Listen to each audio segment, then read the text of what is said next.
Hello.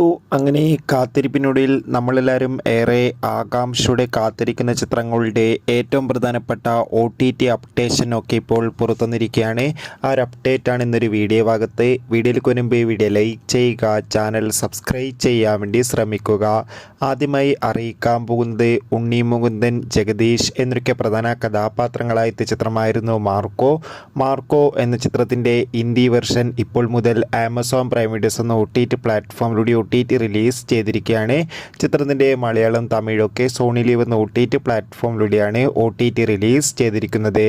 അടുത്തതായി അറിയിക്കാൻ പോകുന്നത് മമ്മൂട്ടി, ഗോകുൽ സുരേഷ് എന്നൊക്കെ പ്രധാന കഥാപാത്രങ്ങളായ ചിത്രമായിരുന്നു Dominic and the ladies purse. ചിത്രത്തിന് ഒരു ആവറേജ് അഭിപ്രായം സ്വന്തമാക്കാൻ വേണ്ടി സാധിച്ചിട്ടുണ്ടായിരുന്നു.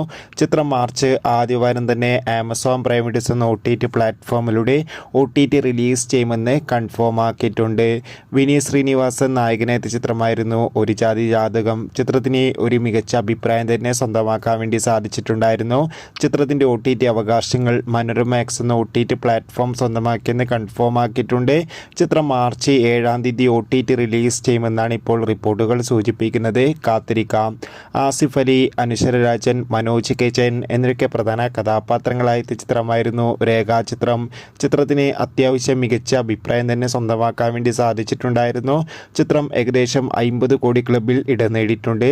രേഖാചിത്രം ഈ വരുന്ന മാർച്ച് 7-ാം തീയതി സോണി ലീവ് എന്ന OTT പ്ലാറ്റ്ഫോമിലൂടെ OTT റിലീസ് ചെയ്യുമെന്ന് ഒഫീഷ്യലായി കൺഫേം ആക്കിയിട്ടുണ്ട്. ചിത്രത്തിൻ്റെ OTT റിലീസിനായി നമുക്ക് കാത്തിരിക്കാം. അജിത് നായകനെത്തിയ തമിഴ് ചിത്രമായിരുന്നു വിടാമുയർച്ചി. ചിത്രത്തിന് ഒരു ആവറേജ് അഭിപ്രായം മാത്രമായിരുന്നു സ്വന്തമാക്കാൻ വേണ്ടി സാധിച്ചിട്ടുണ്ടായിരുന്നത്.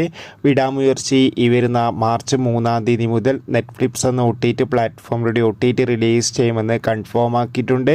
നിങ്ങൾ ഏറ്റവും കൂടുതൽ കാത്തിരിക്കുന്ന ചിത്രം ഏതാണ്? തീർച്ചയായും കമൻറ്റ് ബോക്സിൽ രേഖപ്പെടുത്തുക.